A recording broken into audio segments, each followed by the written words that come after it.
তিনি বার্তা দিলেন হিংসা নয়, ভালোবাসা দিয়ে মানুষের মন জয় করতে হবে। শুধু একমাত্র গণতন্ত্রের জন্য, দেশের মানুষের ভোটের অধিকার ফিরিয়ে দেওয়ার জন্য, ওই উদ্দেশ্যেই সে বক্তব্য রাখছেন।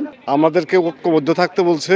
কোনো চাঁদাবাজি, কোনো সন্ত্রাসী বা এলাকায় যাতে জনগণ কোনো অসন্তোষ প্রকাশ না করে। আমাদের প্রিয় নেতা বিএনপির ভারপ্রাপ্ত চেয়ারম্যান তারেক রহমান তৃণমূলের নেতাকর্মীদের বক্তব্য শুনলেন। শোনার পরে তিনি বার্তা দিয়েছেন সুদৃঢ় ঐক্য রুখে দিতে পারে সকল ষড়যন্ত্র।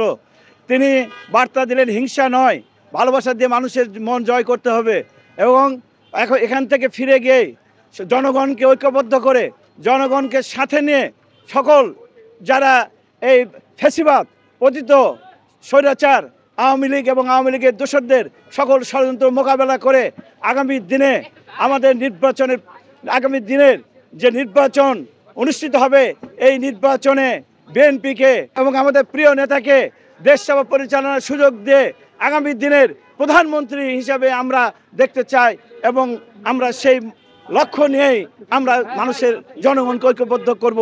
আমাদের সবার ঐক্যবদ্ধ থাকতে হবে।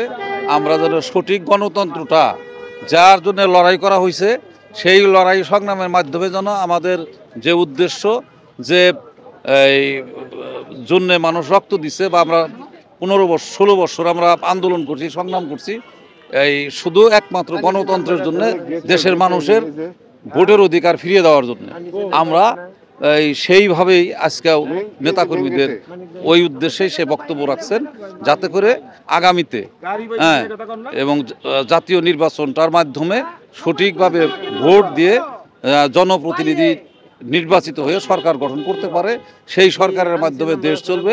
এইটাই তার মূল মেসেজটা ছিল। গণতন্ত্র পুনরুদ্ধারের জন্য এই 17 বছর যে আন্দোলন করছি, আমাদেরকে ঐক্যবদ্ধ থাকতে বলছে, যাতে নির্বাচন পর্যন্ত আমরা ঐক্যবদ্ধ থেকে পরস্পরের ভ্রাতৃত্ব বন্ধন তৈরি করতে পারি, যাতে আমরা গণতন্ত্র পুনরুদ্ধারে সকল কার্যক্রম আমরা করতে পারি।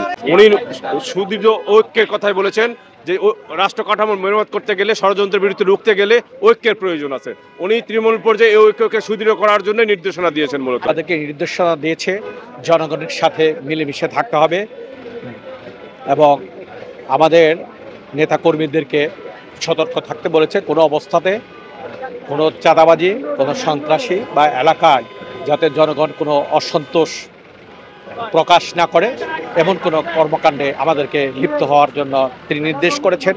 এবং আরেকটি বিষয় যেটা আমাদের সজাগ থাকতে হবে, যে কোনো অপশক্তি বা কোনো স্বৈর শাসকের যা প্রেতাত্মা, তারা অতীতে যেভাবে স্বৈর শাসন চালিয়েছিল এবং তারই ধারাবাহিকতায় এখনও ষড়যন্ত্রে লিপ্ত, সেই দিকে আমাদের ঐক্য থাকতে হবে। সকল কিছুর ঊর্ধ্বে ঐক্যই সকল ষড়যন্ত্রকে রুখে দিতে পারবে। সেই জন্য এলাকায় যে আমাদের সকল পর্যায়ে নেতাকর্মীদেরকে ঐক্যবদ্ধ থেকে আমাদের এই দলের ভারপ্রাপ্ত চেয়ারম্যান দেশনায়ক জনাব তারেক রহমান সাহেব যে নির্দেশনা দিয়েছে, সেই নির্দেশ মোতাবেক আমাদের কাজ করতে হবে।